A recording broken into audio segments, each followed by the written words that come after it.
Echeomo.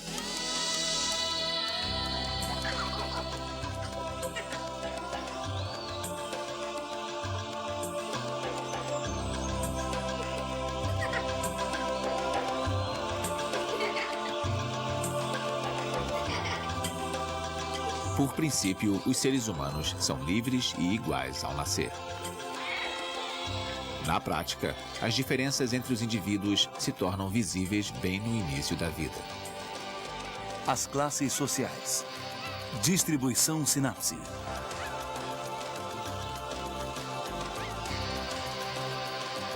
O meio no qual as crianças crescem tem influência decisiva sobre suas futuras oportunidades. Algumas terão mais chances de receber uma boa educação e ocupar posições de prestígio na sociedade. Outras terão menos chances.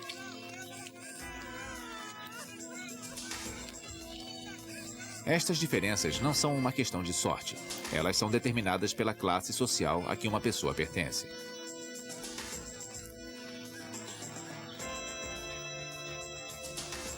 Hoje, costumamos classificar as pessoas de acordo com sua renda.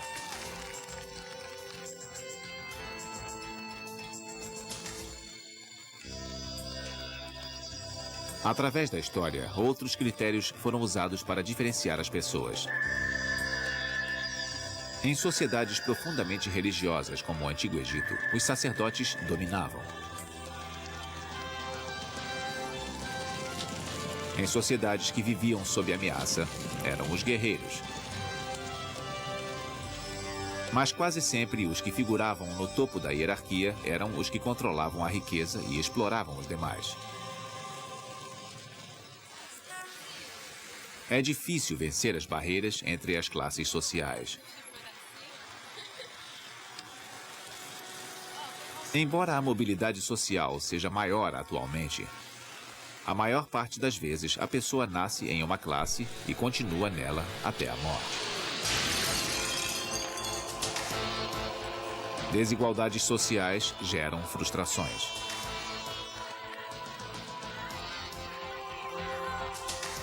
Greves e confrontos entre chefes e empregados, governos e cidadãos, surgem do desejo de se melhorar as condições de vida da maioria.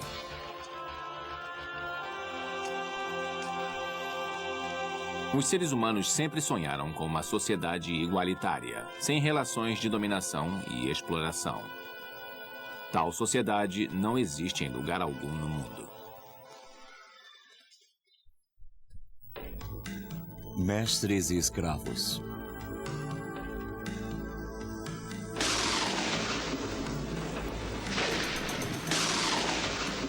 No início da humanidade, todas as pessoas eram iguais ao enfrentar as misteriosas forças da natureza.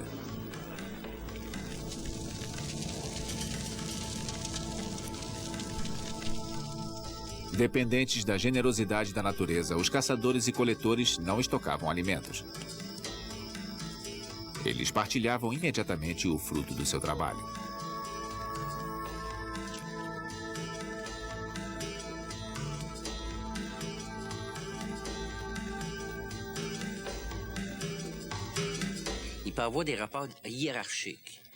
Eles provavelmente tinham uma hierarquia relacionada a determinados papéis. Um curandeiro ou algum caçador talentoso e especial.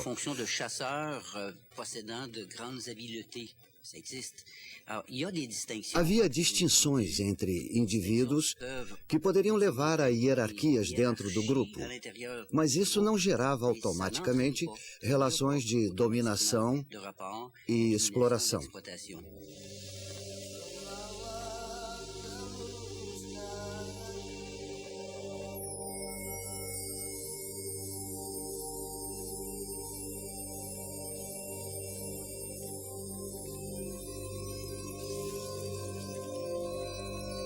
A invenção da agricultura, há cerca de 12 mil anos, alterou profundamente as relações humanas. Pela primeira vez, era possível que um trabalhador da terra produzisse mais alimento do que precisava. A partir de então, o homem mais forte ou mais influente da tribo poderia pegar o excedente da produção alheia.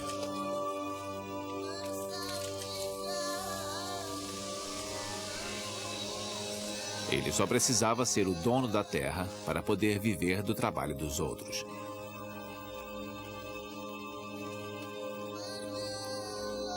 Este foi o início da exploração do homem pelo homem e o surgimento das classes sociais.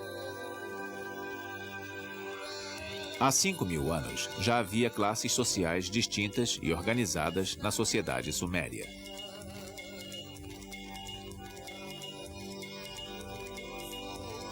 Desde o nascimento, as pessoas sabiam a que classe pertenciam. Os donos dos meios de produção, o chefe de Estado, o clérigo, as famílias de administradores, eram os que se apoderavam do chamado excedente, a parte que os camponeses não consumiam. Se sou um membro da aristocracia, o que farei com esse excedente? Vou pagar artesãos, funcionários públicos e comerciantes que vão viajar a terras estrangeiras e trazer as matérias-primas de que preciso. Eles vão fazer para mim lindos colares, belos vasos, um fino mobiliário e, em outras palavras, bens de luxo. Esses bens chegarão aos camponeses? Claro que não. Eles vão para os que controlam os meios de produção. No Egito, os camponeses geravam riqueza com a agricultura. Eles tinham pirâmides e sarcófagos? Claro que não. Estes pertenciam ao faraó e seus parentes e às grandes famílias ligadas ao Estado. A sociedade egípcia, como a suméria, era bastante hierárquica. Governantes, sacerdotes, soldados, camponeses e escravos formavam grupos fechados. Era quase impossível que uma pessoa passasse de um grupo para outro.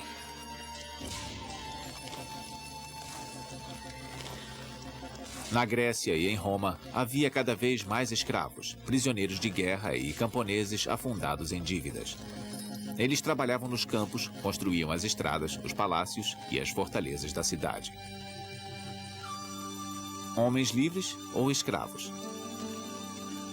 No mundo dos antigos, esta questão de status era fundamental.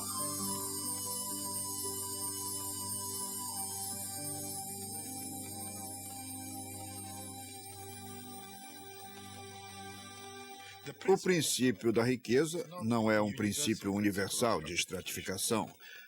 Por exemplo, você podia ser um escravo muito rico na Roma antiga. Poderia até se tornar ministro sendo escravo, mas continuava sendo escravo. Poderia ser morto por um patrício. E o assassinato de um escravo não era um crime muito importante. No entanto, matar um homem livre era. Logo, o status de cidadão, sendo um homem livre ou escravo, era muito mais importante do que a riqueza. Em Roma, os homens livres eram divididos em duas classes de interesses opostos. Os patrícios, ou nobres, que controlavam a terra e os assuntos de Estado, e os plebeus, fadados ao trabalho manual e frequentemente rebaixados a escravos. Esta oposição de dois partidos levou à primeira luta de classes da história. Em 494 a.C., os plebeus fizeram uma greve geral. Ganharam algumas formas de proteção e acesso à magistratura e ao Senado.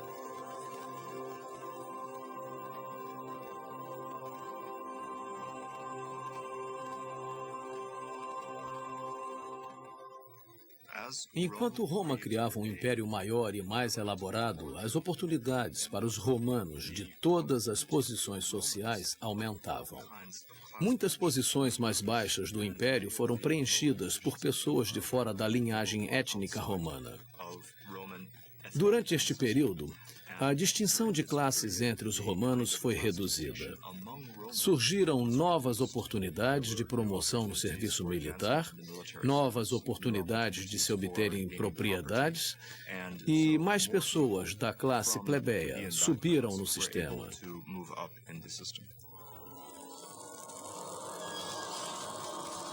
Em 500 d.C., as tribos germânicas atacaram e o Império Romano caiu.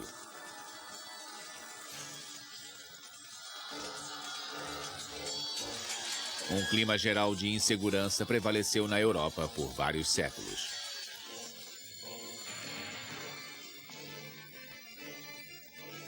Para se proteger contra a pobreza e a opressão, os membros mais fracos da sociedade buscaram proteção dos poderosos senhores da guerra.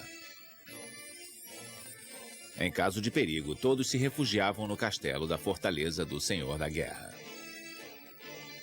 Em troca de proteção, os camponeses concordavam em servi-lo pelo resto dos seus dias.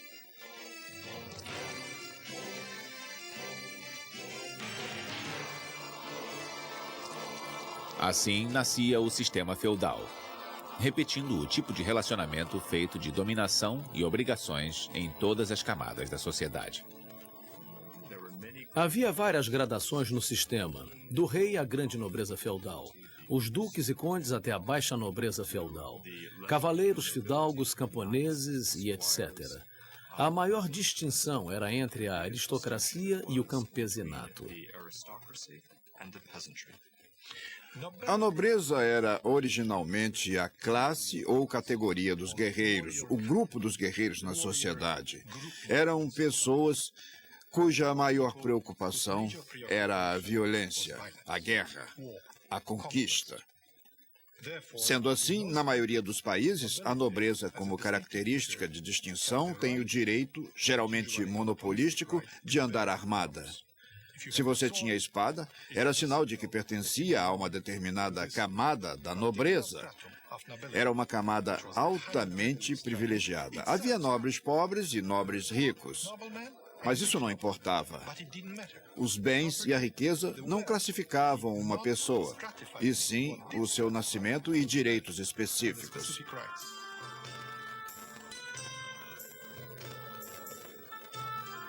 A sociedade medieval se dividia em 3 grupos. Primeiro vinham os nobres, depois os clérigos, e abaixo deles todos os demais, em um grupo chamado o Terceiro Estado. Originalmente, o Terceiro Estado era quase todo formado por camponeses.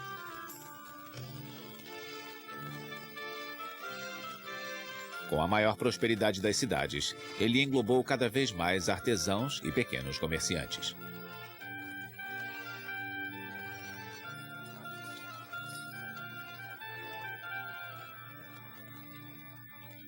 A transição para o capitalismo moderno foi, em grande parte, uma questão de a burguesia crescer e se tornar mais poderosa, desenvolvendo propriedades maiores e um comércio que ligasse a burguesia de uma cidade a de outra, abrangendo toda a Europa e, por fim, criando uma classe comercial global.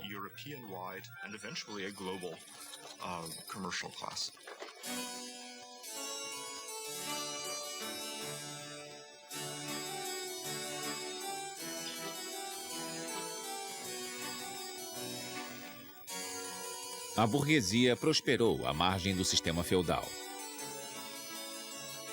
Mas com o aumento do seu poder aquisitivo, iniciou-se uma verdadeira luta de classes entre a burguesia e a nobreza.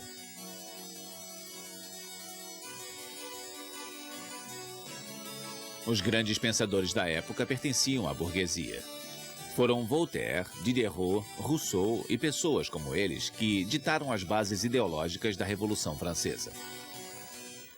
A Revolução Francesa, para Karl Marx, foi uma revolução burguesa.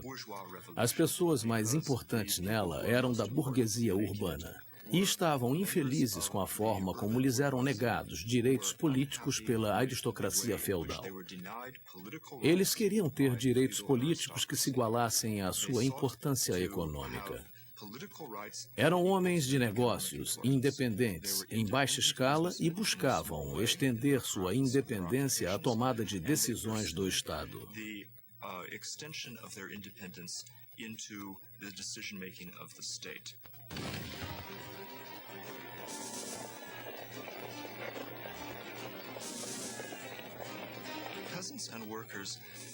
Camponeses e proletários participaram da Revolução Francesa, mas não foram eles que a idealizaram e assumiram seu controle. O conceito dos direitos humanos apareceu na Revolução Francesa. Justiça, fraternidade e igualdade se tornaram os maiores princípios nos quais toda relação social era fundada, fosse a pessoa um nobre ou um plebeu.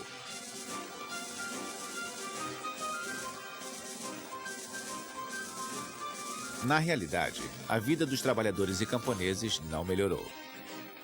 Era a burguesia que lucrava com as perdas dos nobres e que ganhava entrada para a vida política e jurídica do país.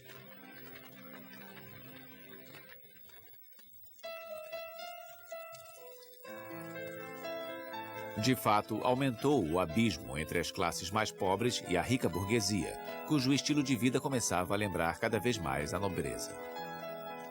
Casamentos entre nobres e burgueses, que antes eram impensáveis, começavam a ficar comuns. Daí em diante, não era o nascimento que garantia uma posição na ordem social, e sim o poder financeiro.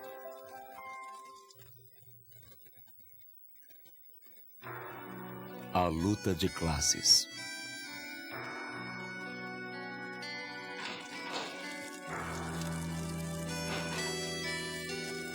No século XIX, muitos camponeses abandonaram os campos para trabalhar na cidade.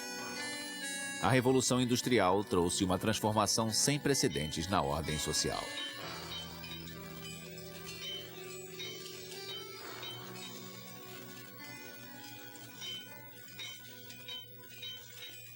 Cada vez mais pessoas se tornavam trabalhadores sem terra, que trabalhavam simplesmente por um salário na sociedade rural.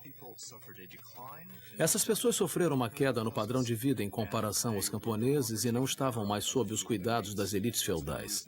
Esta era uma razão pela qual estavam dispostos a ir para a cidade trabalhar na indústria.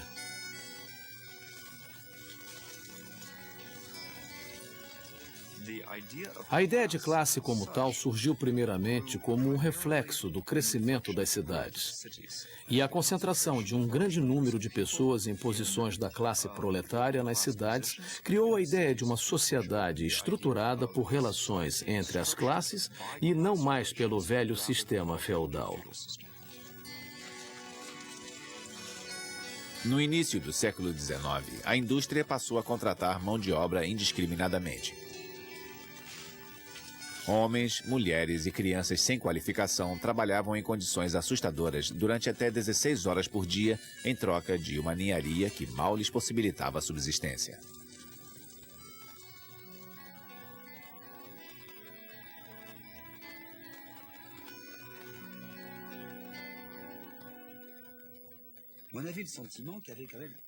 As pessoas acreditavam que havia uma classe, a classe proletária. Primeiro eram eles que produziam a verdadeira riqueza. As máquinas e estradas de ferro. Erguiam as construções. Eles estavam nas raízes desta riqueza.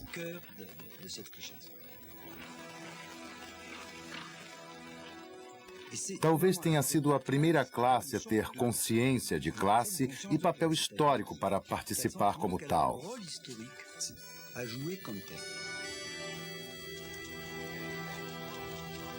Com a consciência da própria posição dos proletários, eles começaram a formar movimentos para garantir seus direitos.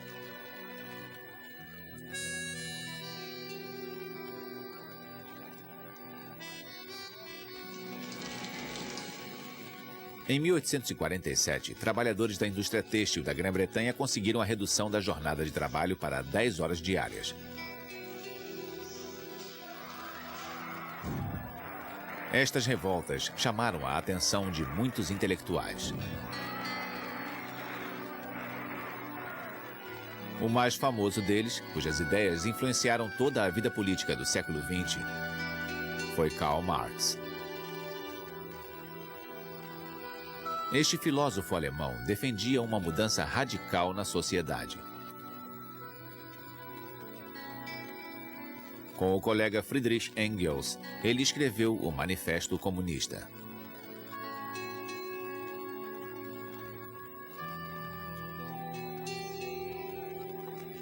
A história de toda a sociedade até hoje é a história da luta entre classes. Homens livres e escravos, opressores e oprimidos, sempre estiveram em oposição.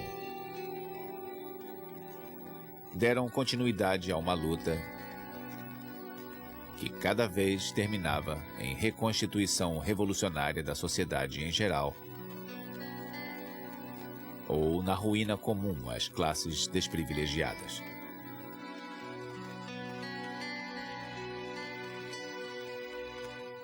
Karl Marx desenvolveu os mais convincentes e famosos princípios e visões teóricas da classe. Primeiro, ele argumentou que as classes sociais gradualmente passariam de categorias abstratas a comunidades politicamente organizadas. Depois, ele argumentou que o processo é inevitável devido à exploração da classe proletária pela burguesia através da produção de bens e, por último, e talvez mais importante, disse que este conflito levaria, sem dúvida, à queda do capitalismo e a um novo tipo de sociedade, na qual as classes desapareceriam, já que sua base, a propriedade privada, de certa forma seria socializada, nacionalizada ou redistribuída pela sociedade. O pensamento marxista gerou vários movimentos de trabalhadores na Inglaterra, na Alemanha e na França. Em 1864, vários partidos trabalhistas que tentavam iniciar uma revolução proletária se uniram para formar a Associação Internacional do Trabalho, tendo Karl Marx como líder.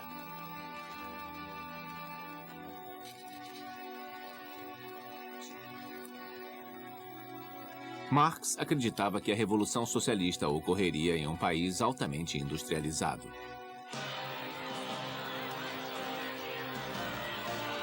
Mas não foi assim. O primeiro regime comunista se estabeleceu na Rússia pré-industrial no começo do século XX. Governado pelo czar Nicolau II, o país foi vítima de uma grande desorganização econômica e o povo passou fome. O abismo entre ricos e pobres era enorme. Foi uma grande decepção para os líderes bolchevistas e observadores do Ocidente, pois a Revolução Russa não conquistou o que Marx esperava. Não houve sociedades igualitárias. Apesar das declarações dos bolchevistas, o confisco de propriedades privadas pelo Estado resultou na criação de uma hierarquia burocrática muito poderosa e difusa. Os altos escalões das sociedades soviéticas eram ocupados por burocratas do partido. Os cargos mais baixos, por pessoas que trabalhavam e não exerciam influência sobre o processo de produção e a tomada de decisão política. Em 1934, quando Mao Tse-tung começou sua longa marcha que levou à Revolução da China, ele também acreditava que as classes sociais desapareceriam sozinhas após um período chamado de ditadura do proletariado.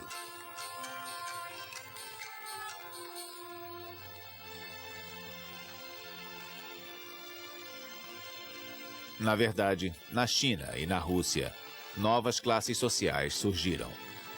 As antigas classes dominantes foram substituídas por burocratas e oficiais do Partido Comunista.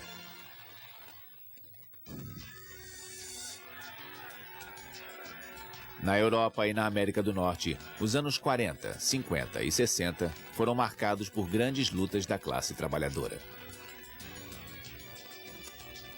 Depois de ganhar a jornada de trabalho de 8 horas diárias, os sindicatos exigiam salários mais altos e maiores benefícios sociais. Partidos trabalhistas lutaram por programas sociais universais de seguridade financeira e assistência médica. Sua importância econômica e influência política tiveram resultado. As condições de vida dos trabalhadores melhoraram.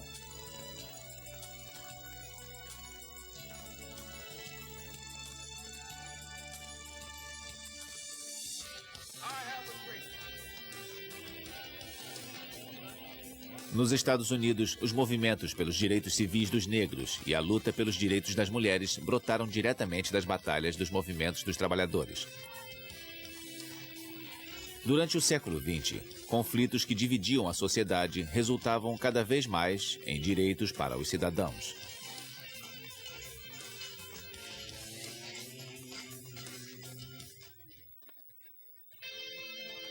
Um mundo de exclusão.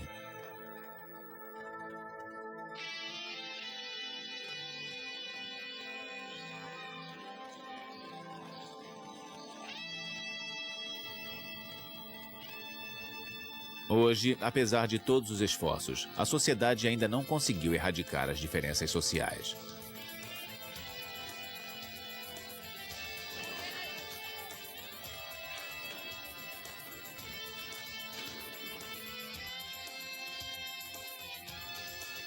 Em todo o mundo, a classe determina a estrutura da sociedade. Mas a forma como os indivíduos de uma determinada classe são vistos varia de acordo com a cultura.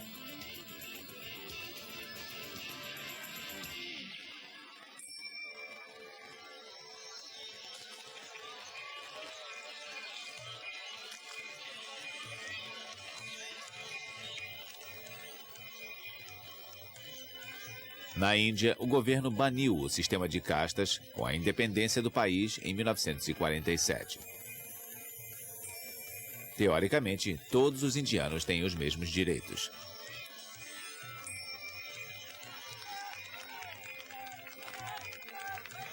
Na prática, o sistema de castas ainda molda as classes sociais.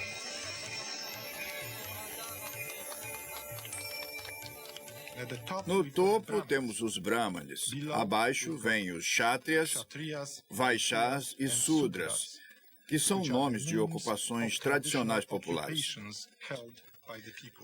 Os guerreiros, os comerciantes e os proletários. Entretanto, no processo de transformação histórica, as castas maiores passaram a incluir todo tipo de ocupação. Tinha pouco a ver com estratificação ocupacional.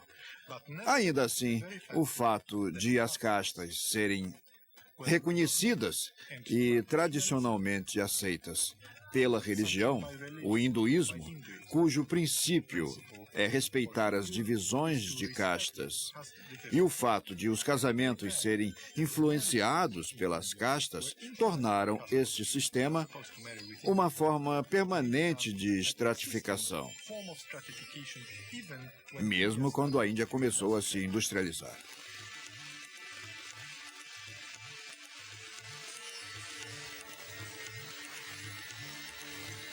O sistema de castas é um obstáculo poderoso para a mobilidade social.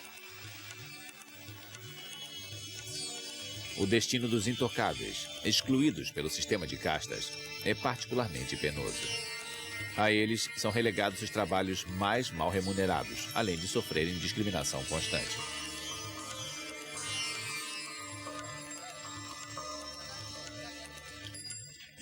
Me parece que o princípio das castas da Índia e das sociedades derivadas da sociedade indiana deverá persistir por várias gerações. Isso porque está profundamente arraigado nas crenças religiosas indianas, o hinduísmo, e é passado com as crenças religiosas através das gerações.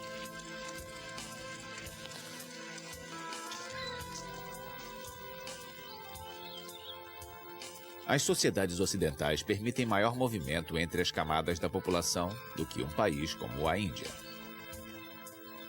Mas a elite continua a prosperar.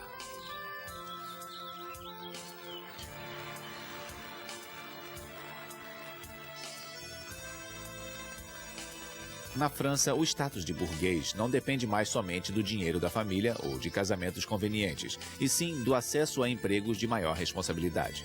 Esses empregos são reservados para uma pequena elite formada por pessoas que estudaram nas melhores escolas. Os que se formam tomam as importantes decisões econômicas e políticas do país.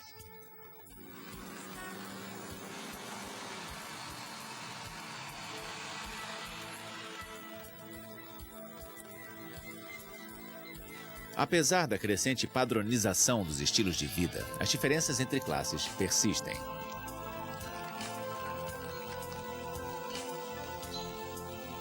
Na Grã-Bretanha, elas são perceptíveis em detalhes quase sutis demais para que estrangeiros percebam. o vocabulário ou mesmo a forma como se toma chá. Acho que a Inglaterra é um dos países em que as divisões de classe são mais aparentes. Isso foi diminuindo, mas persiste o fato de o sotaque regional classificar as pessoas e de que pessoas formadas em Oxford ou Cambridge poderem ser facilmente diferenciadas das classes trabalhadoras. A forma de se vestir e os hábitos pessoais variam de acordo com a classe social. Isso influencia o bem-estar econômico na sociedade.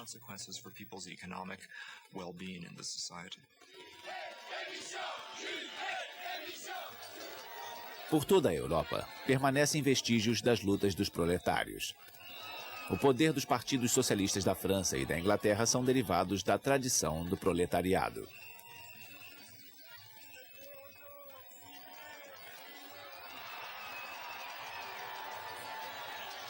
Nos Estados Unidos, nenhum movimento trabalhista gerou um partido popular o bastante para assumir o poder e governar o país.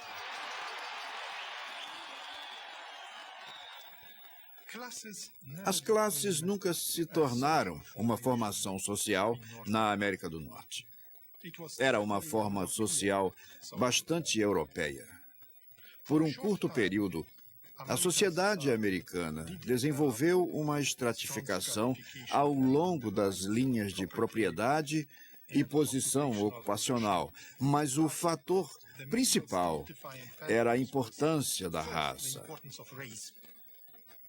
Na América do Norte, em especial nos Estados Unidos, a raça ofuscava a classe. Assim, as identidades e desigualdades sociais eram principalmente determinadas pela raça.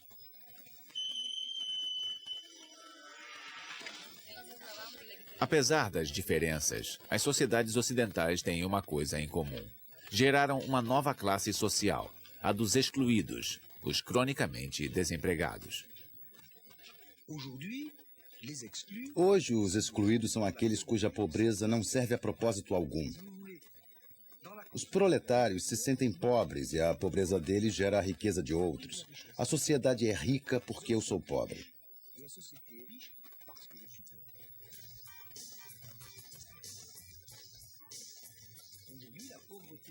Hoje, a pobreza e os excluídos não contribuem para a nossa riqueza.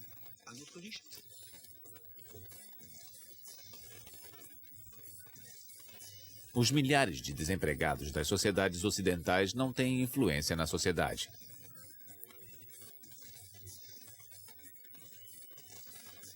A única coisa que os novos pobres têm em comum é a exclusão do sistema. Eles têm pouco ou nenhum poder de protesto.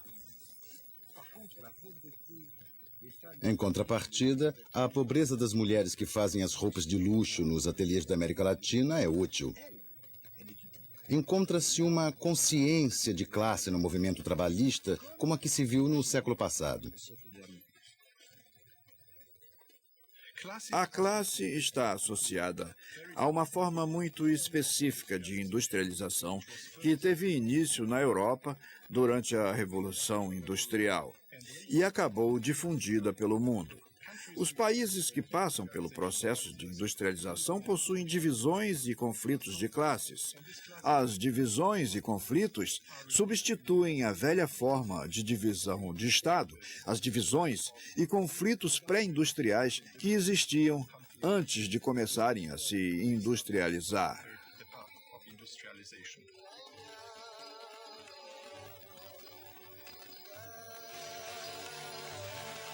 Em muitas partes do mundo, um profundo abismo ainda separa as classes proletárias das classes dominantes.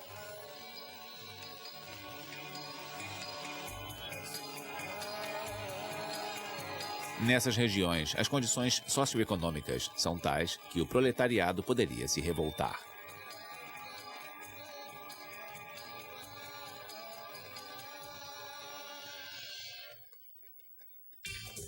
A ascensão do individualismo.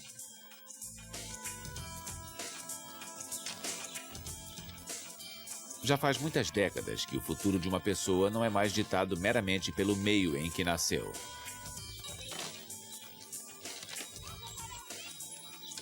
Temos uma certa mobilidade social.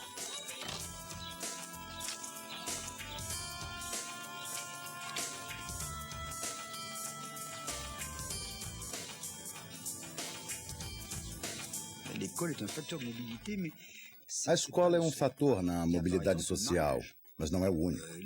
Há também o casamento. Quando mulheres se casam com homens de posição melhor, elas ascendem socialmente. Podemos dizer que a beleza é um fator na mobilidade.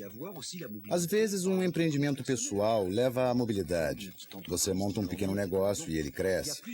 Há diversos fatores na mobilidade, mas acho que o essencial é uma transformação nas estruturas da sociedade. Sociedades de imigrantes, como as da América do Norte, conhecem bem o processo. Os novos a chegar ficam com os piores empregos e vão subindo nos calcanhares dos outros. Geralmente não são populares entre os mais bem estabelecidos, pois representam uma ameaça, podem suplantá-los.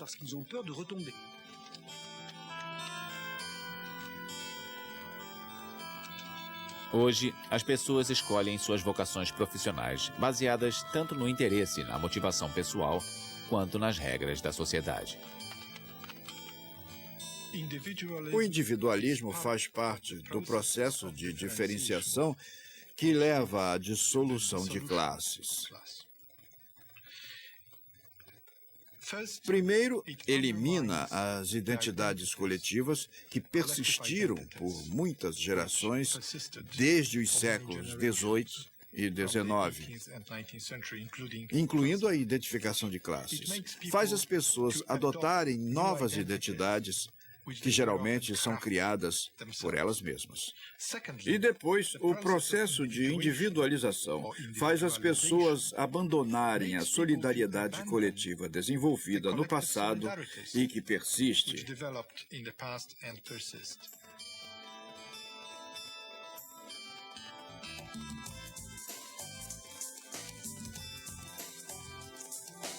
O individualismo está intimamente ligado à insurgência da classe média.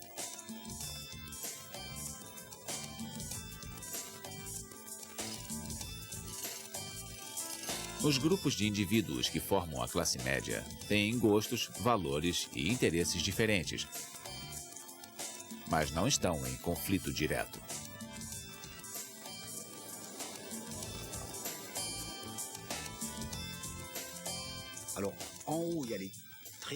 No topo estão os extremamente ricos, que vivem como estrelas. Lá embaixo ficam os extremamente pobres, que não possuem nada e dormem nas ruas.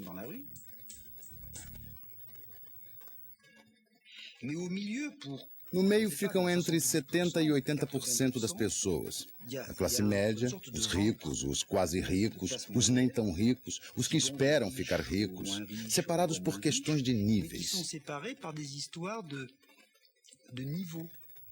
A identidade social não se baseia nisso. Tem mais a ver com etnia, sexo, área residencial, comportamento de consumidor, religião.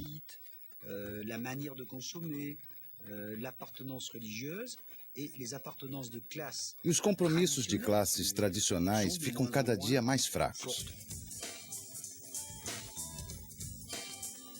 Em uma sociedade cada vez mais individualista, a maioria das lutas sociais tem objetivo específico.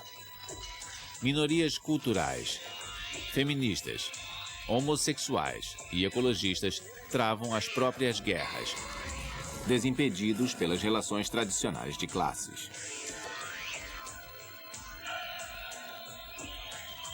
Apesar da divergência de interesses, a classe média tem temores comuns.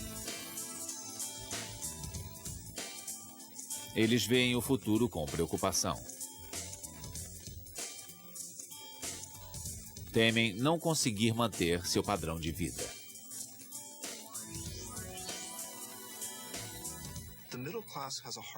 A classe média tem dificuldade para se sentir segura nas sociedades contemporâneas. Até pessoas muito bem de vida que possuem 2 carros e uma casa confortável sentem insegurança. Não sabem se vão perder o emprego, não sabem o que vai acontecer economicamente, têm altas prestações de hipoteca para pagar e por aí vai. A classe média ainda existe, mas a confiança foi bastante desgastada. E a crença de que toda a família poderá ver os filhos alcançarem mais prosperidade que os pais está ameaçada. Este é o problema.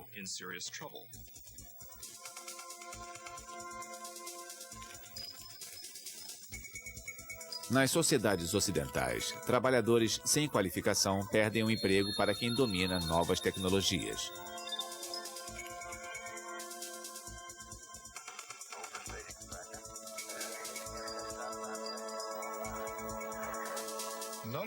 Conhecimento de informática, conhecimento de novas tecnologias, capacidade de lidar com a tecnologia de informação se torna um princípio estratificador. O princípio do mérito, uma nova forma convencional de sociedade que gradualmente substitui a sociedade de classes, eleva a capacidade tecnológica à posição de princípio predominante de estratificação. Como nas sociedades industriais, as sociedades de classe, o acesso à propriedade e a capacidade de negociação era o princípio fundamental.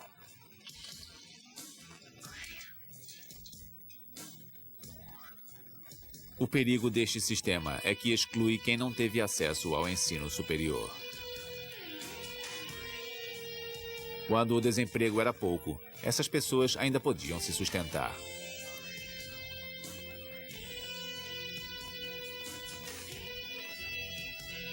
Hoje, estão em posição difícil. Estão desiludidas. Não têm mais nada a perder.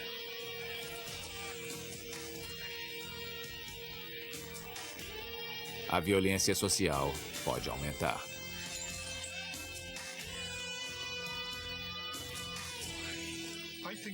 É uma perspectiva real, mas, ao mesmo tempo, talvez a afluência na sociedade permita à camada superior das sociedades pós-classes organizar um policiamento eficiente dos pobres e desprivilegiados.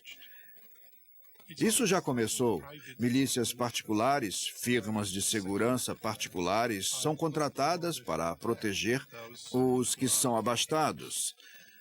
No outro extremo social, há um nexo crescente e assustador entre os desprivilegiados, o crime e as drogas.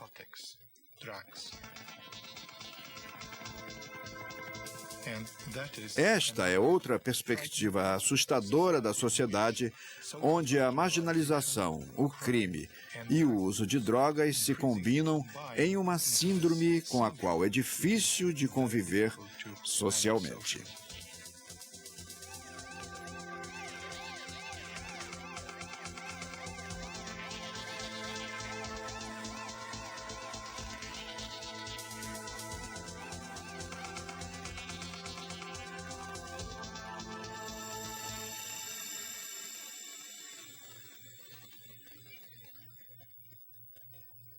Escolhendo o próprio destino.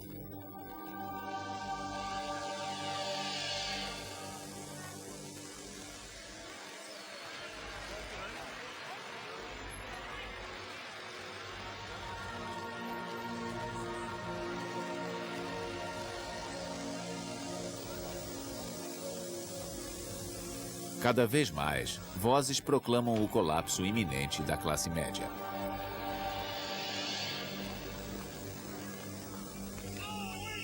Sindicatos enfraquecidos, demissões em massa e a baixa salarial podem levar a sociedade a se polarizar.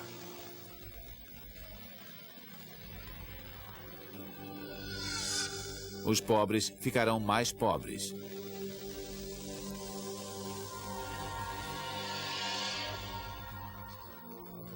E os ricos, mais ricos.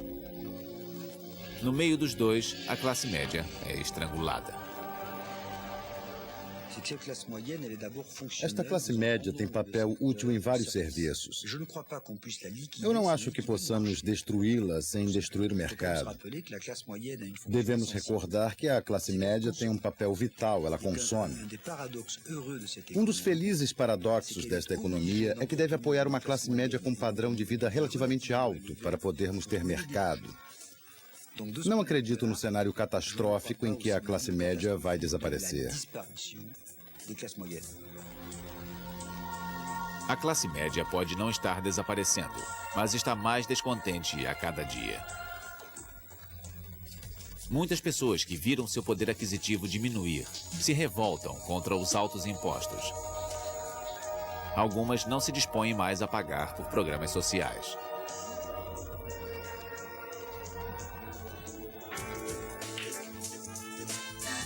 O problema da classe média é que é muito diversificada para formar uma frente social unida. Atualmente, nem a renda basta para assegurar um lugar na estrutura social.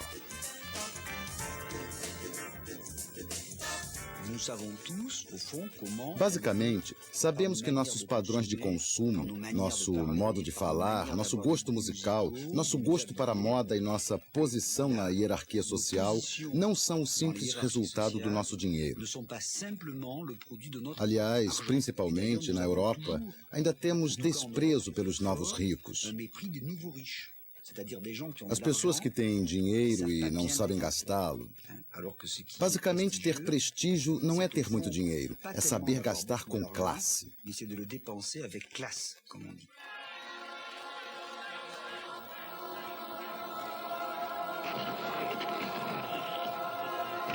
As grandes revoluções não conseguiram eliminar as classes sociais.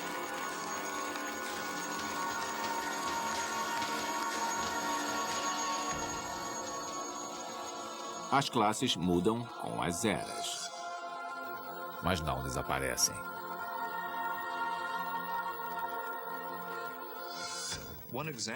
Um exemplo de como as pessoas ainda são movidas por classes é o filme Titanic.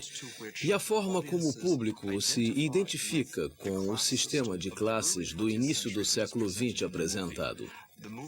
O filme, por acaso, foi lançado em uma época de crescente desigualdade, com muito ressentimento. O público norte-americano torceu pelo herói proletário e vaiou a elite, que tentou comprar entrada nos botes salva-vidas. O filme ofereceu um tipo de metáfora para a situação de classes.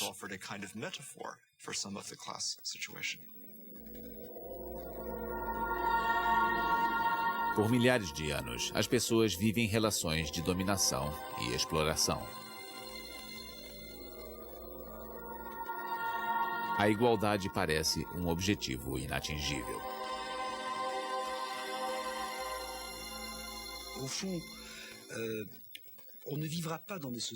Basicamente, jamais viveremos em sociedades perfeitas e ideais. É impossível. A única pergunta que podemos fazer é se teremos sociedades em que seja possível se viver. Me parece que, em muitos casos, para muitos indivíduos, a resposta é afirmativa. Agora resta a dúvida: será que o custo dessas sociedades tem de ser pago com a exploração do resto da humanidade? Não necessariamente. Não acho que o pior seja inevitável.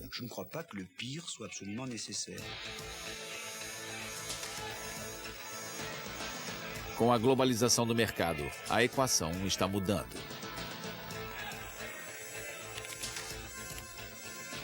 O poder permanece nas mãos de quem detém o capital. No início, eram as terras. Hoje, são os investimentos. E os investimentos são fáceis de movimentar. A cada dia, mais companhias têm seus produtos manufaturados por trabalhadores do terceiro mundo, que ganham salários muito baixos. Como aconteceu no passado, este tipo de exploração poderia gerar alianças trabalhistas mundiais. Os trabalhadores daqui e de qualquer outro lugar começam a perceber que devem exigir as mesmas coisas de acordo com a situação. Devem se mover gradualmente, sempre com os problemas básicos em mente: organização, condições de trabalho, salários, proteção do emprego, o direito a se sindicalizar e proteção ambiental. O engraçado é que batalhas que lutamos há um século, ou há 30, 40 ou 50 anos, precisam ser travadas hoje mais uma vez. Precisamos repeti-las. É o efeito da globalização.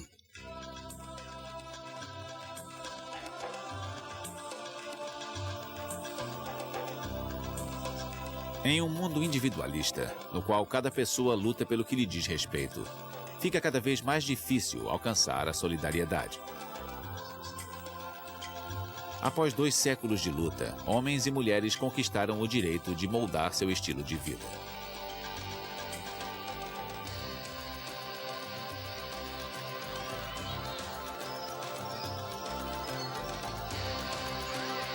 Hoje, o futuro de ninguém é determinado pelo nascimento.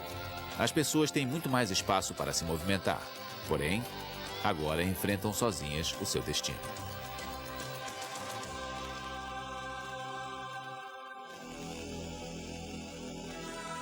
Versão brasileira Audio News.